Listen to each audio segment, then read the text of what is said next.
Je pense qu'il est nécessaire d'avoir sur une carte des vins tous les crus du Beaujolais.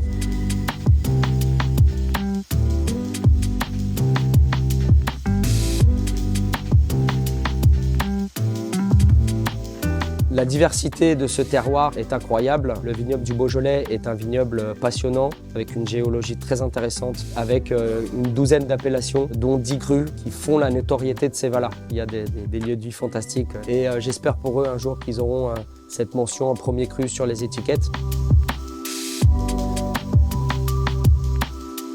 Le Gamay offre toujours des parfums assez subtils, tout dépend où vous vous situez dans le vignoble. Lorsque vous êtes un peu plus au nord, il y a ces connotations un petit peu de pinot noir, le côté comme ça un petit peu cerise à l'eau de vie, très fin, très élégant.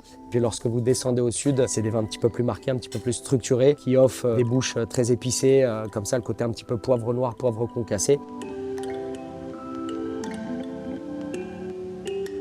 Je pense qu'il est nécessaire d'avoir sur une carte des vins tous les crus du Beaujolais. Des vins qui sont très intéressants parce que vous avez des puissances aromatiques qui sont diverses. Il est nécessaire d'avoir cette panel que propose le Beaujolais pour le plaisir de nos clients et pour susciter de grands accords mets et vins. On part de Saint-Amour jusqu'à aller dans les Côtes de Brouilly, dans les Brouillés un peu plus au sud. Tous les crus du Beaujolais sont différents en termes de terroir. Si vous êtes un peu plus au nord, vous êtes sur des terroirs un petit peu de schiste. Il y a un peu de granit, on appelle ça de la granit rose. Et puis vous descendez, puis vous avez des profils aromatiques et des terroirs qui sont différents. Sur des vins avec un peu plus de rusticité, un peu plus puissants. C'est des Morgons Côte du Puy, d'un domaine que j'aime beaucoup. Déjà, le lieu est magnifique, c'est très vallonné. Un profil aromatique qui est incroyable, des potentiels de garde qui est aussi splendide. C'est un vin effectivement que j'ai dégusté à l'aveugle.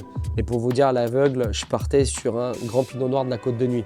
Donc vous voyez, on n'est pas du tout dans le même registre. Cependant, la qualité du vin était telle que j'ai pris un énorme plaisir à pouvoir le déguster.